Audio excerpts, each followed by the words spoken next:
Hey guys, what's up? It's your friend Keith, and I am live in the control room at Essex Recording Studios, just outside London in England, Southend-on-Sea, baby. We are doing a real special video today, briefly, on a fake ESP whoopsh, Ouija versus a real, genuine ESP Kirk Hammett Ouija. If you're new to the channel, click like, click subscribe. Come join our circle of friends.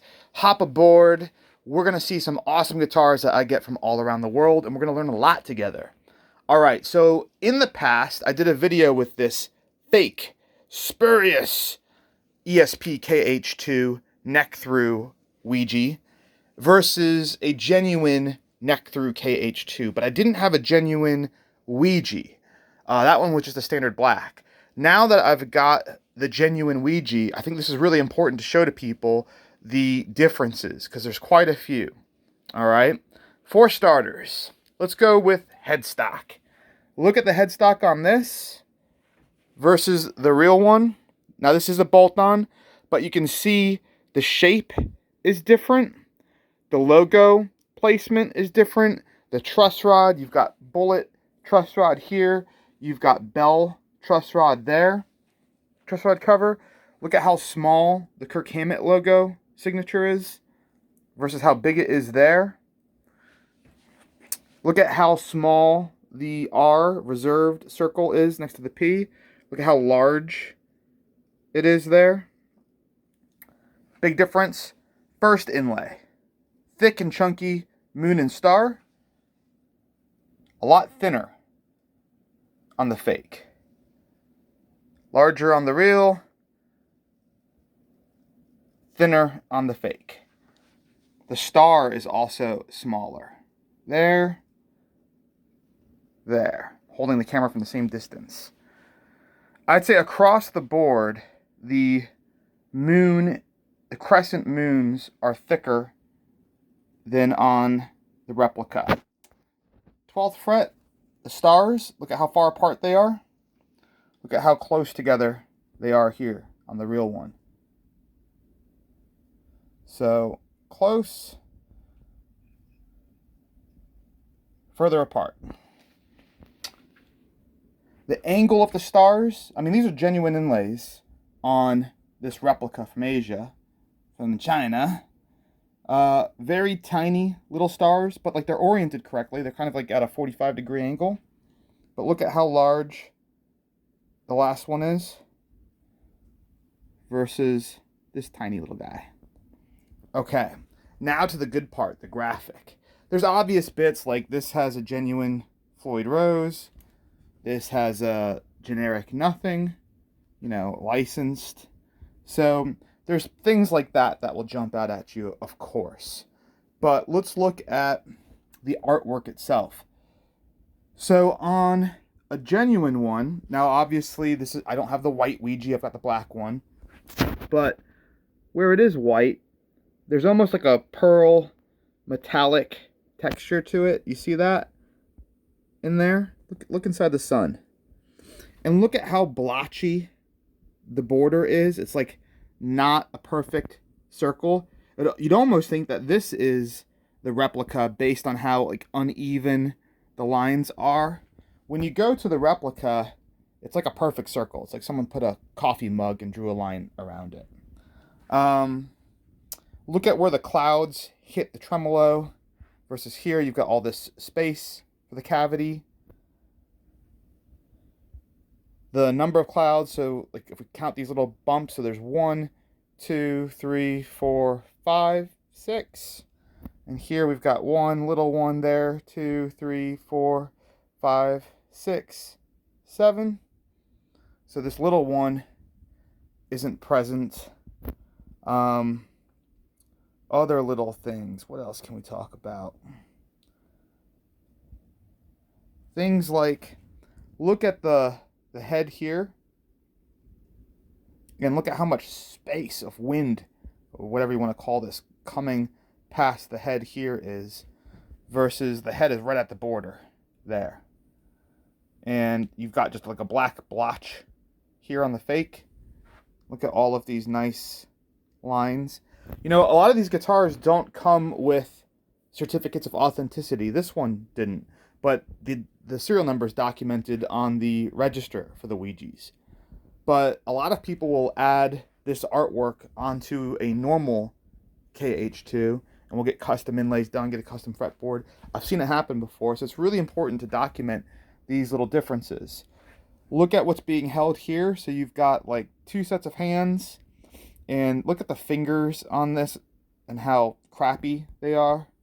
And he's just holding a book, and then there's this little thing with a bracelet and another little, looks like just like another little book. Versus look at these slender fingers, they're angled, they're curved. Look at the bracelet here versus there.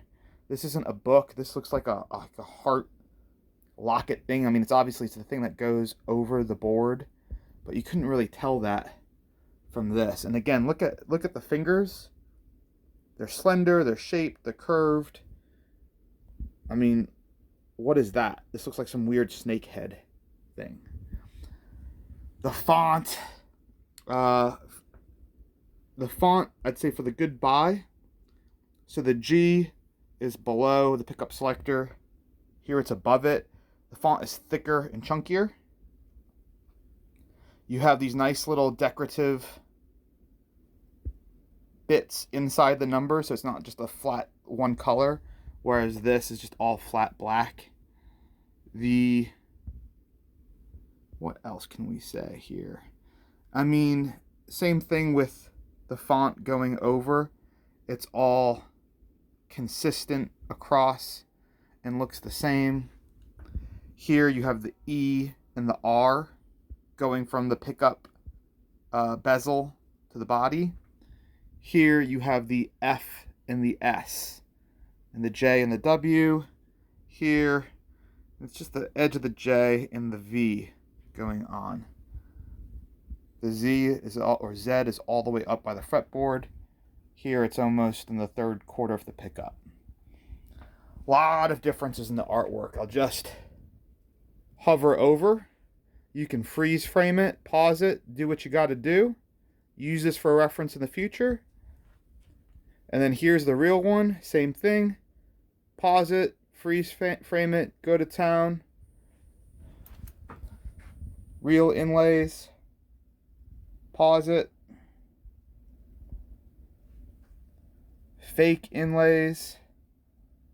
Pause it. Fake headstock. Pause. Real headstock. Alright, guys. I mean, for the money, this is a hell of a guitar. For sure. For something that's decorative, or that you just want to plug into a practice amp and riff out on, do some, Instagram videos or something. It's super cool. Buy for a son as a Christmas present. Yeah, no problem. But as a serious instrument for on stage or in the studio, I'd give it a miss. On this neck through back, this is all super glossy. You've got this very small, thin custom shop logo. The ESP is all very blotchy and thick. This is a real serial number that's just been printed on.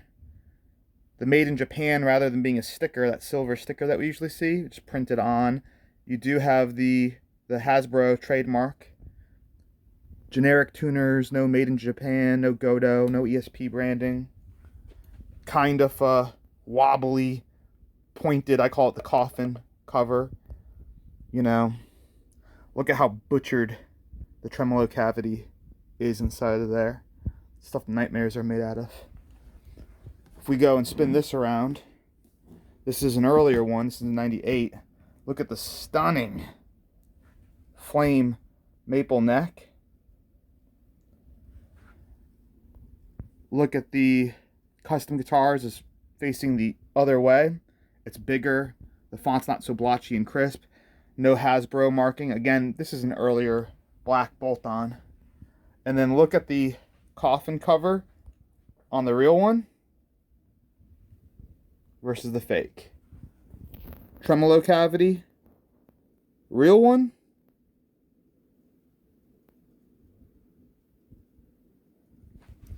versus the fake. It's like someone took a chisel in there. All right, guys, I got to get going. I hope this was super informative for you.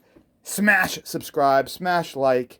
Thanks for following. More cool videos coming up just after this. I hope this saves someone some money. And if it's useful for you, leave a comment. All right, guys, I'll catch you later.